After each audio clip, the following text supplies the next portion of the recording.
The Egyptians had a claim and considered themselves the rulers of all Asian lands. Even though Darius the Great treated the Egyptians well and chose the title of Pharaoh of Egypt to get closer to them, participating in their religious ceremonies, the Egyptians still did not see themselves as part of the Achaemenid Empire. Toward the end of Darius's reign, they revolted.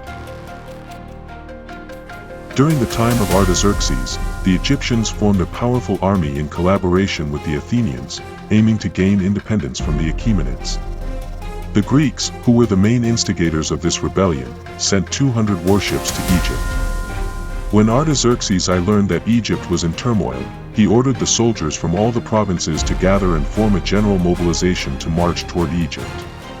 However, no one listened to Artaxerxes because he was still very young, and they chose a man named Achaemenid, who was Artaxerxes' uncle, as their commander. The Iranian army, consisting of 300,000 men and led by Achaemenid, reached the banks of the Nile River. The soldiers rested by the Nile for several days. The Egyptians had elite forces from Egypt and Libya, but they were still waiting for reinforcements from the Greeks. The battle began with an attack by the Egyptians, and 50 Iranian ships suffered serious damage. In this battle, the Iranian commander, Achaemenid, lost his life. News of the initial defeats of Iran and the death of Achaemenid reached Artaxerxes a few days later. Artaxerxes sent an envoy with special gifts to Greece, intending to incite his allies in Greece against the Athenian government, hoping that the Greeks would leave Egypt alone. However, the envoy was unable to encourage the Greeks to revolt and had to return to Persia empty-handed.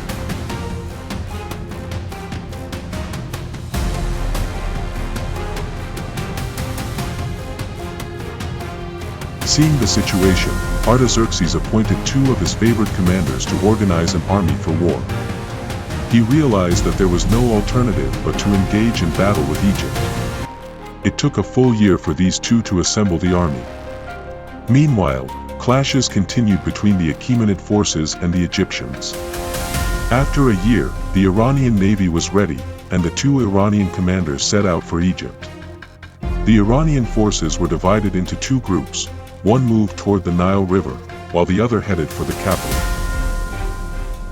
A fierce battle ensued between the Iranians and the allied Egyptian and Greek forces, with the Iranian forces emerging as the decisive victors. The rebellious forces had been resisting for a year and a half, but this resistance yielded no results, and they ultimately surrendered. The Greeks who were in Egypt burned their ships before they could fall into the hands of the Iranians, ensuring that the vessels would not be captured by the Iranian forces. Ultimately, all the allied forces of Egypt and Greece surrendered to the Iranian army. The Iranians captured a large number of Egyptians and Greeks, but later, through negotiations, they granted amnesty to all the prisoners, allowing the Greeks to return to their homeland. This stunning victory occurred in 454 BC.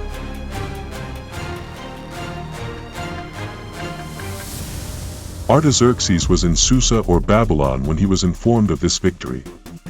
The war, from the beginning of the conflicts to the complete control of the Achaemenids over Egypt, lasted 6 years.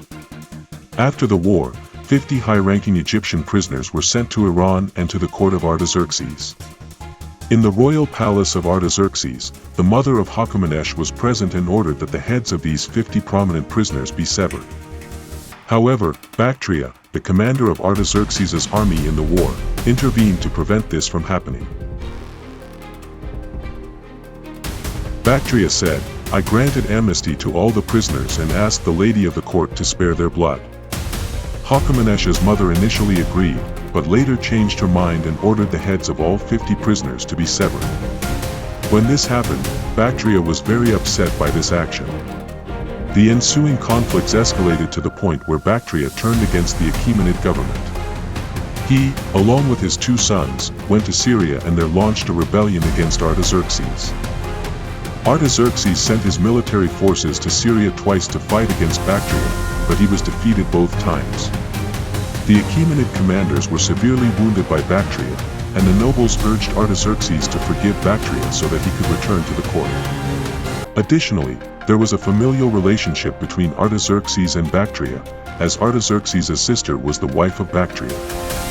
At his sister's insistence, Artaxerxes pardoned Bactria, allowing him to return to the court. Bactria remained at the court of Artaxerxes until the end of his life. He passed away at the age of 76, and Artaxerxes buried him with great honors. After the Athenians were defeated and lost their ships in Egypt, they decided to launch a direct attack on a part of Iranian territory.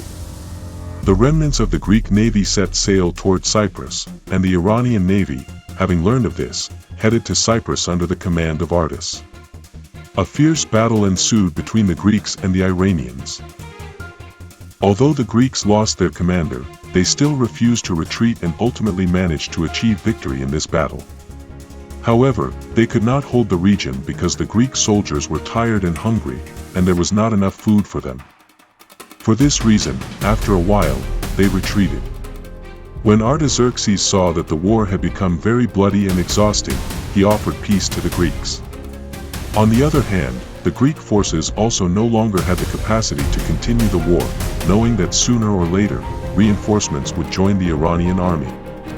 Therefore, in 449 BC, a peace treaty known as the Peace of Simon was concluded between Iran and Greece. The terms of this peace treaty were largely in favor of the Iranians, and the Athenians agreed to cede the island of Cyprus to Iran and to never take up arms in the territories under Iranian control. On the other hand, the Iranian government agreed that the Greek cities within the Achaemenid Empire would be governed according to their own culture and traditions, and that Iranian warships would no longer enter Greek waters. This peace between the Iranian and Greek governments helped to establish a degree of calm along the western borders. However, it wasn't long before the land of Greece itself became embroiled in a civil war. During this time, the Peloponnesian War occurred, which divided all Greeks, both those within Greece and those outside, into two factions, and they turned against each other. When the Athenians made peace with Artaxerxes, their borders were defined, and they subsequently established a powerful navy and army. This move by the Athenians instilled fear in their neighbors, who sensed that Athens might intend to subjugate all neighboring territories. One of these concerned neighbors was Sparta. The rivals of Athens united and decided to form a strong military force. Soon, a division occurred within Greece, and the entire society was split into two factions, leading to a war between them. This war lasted from 431 BC to 404 BC and ultimately ended with the fall of Athens and the defeat of the Athenians by the Spartans. During this war, the forces of both sides sought help from the Iranians. Iran occasionally assisted the Spartans and at other times the Athenians, with the main goal of weakening both sides. In fact, many believe that the true victor of this bloody war was the Persian Empire, as ultimately, Artaxerxes achieved all his objectives in Greek territory. Artaxerxes passed away while the civil war in Greece was still ongoing, specifically in 424 BC. Overall, Artaxerxes was a benevolent and just king who ruled over Iran for more than 40 years, and he is remembered fondly in Iranian history. According to the artifacts discovered by historians, the name of Artaxerxes is inscribed in the inscriptions of Persepolis. After the death of Artaxerxes, his body was buried at Nakshi-Rustam, 37 meters from the tomb of Darius the Great. Above his tomb, the symbol of the Faravahar and the moon are depicted, and at the bottom, we see Artaxerxes extending his hand toward the Faravahar and the fire altar placed in front of him. Artaxerxes I had 17 sons, among whom Xerxes II came to power after his death. The Hall of 100 Columns in Persepolis and the Apollona Palace in Susa were some of the most important and valuable legacies from the reign of King Artaxerxes. Additionally, years ago, a bas-relief of Artaxerxes I was discovered at Persepolis, inscribed in Babylonian, which refers to the services of King Artaxerxes the Achaemenid. On April 8, 2022, the sword of Artaxerxes I was unveiled for the first time in the United States. This sword is currently on display for the public at a museum in Los Angeles.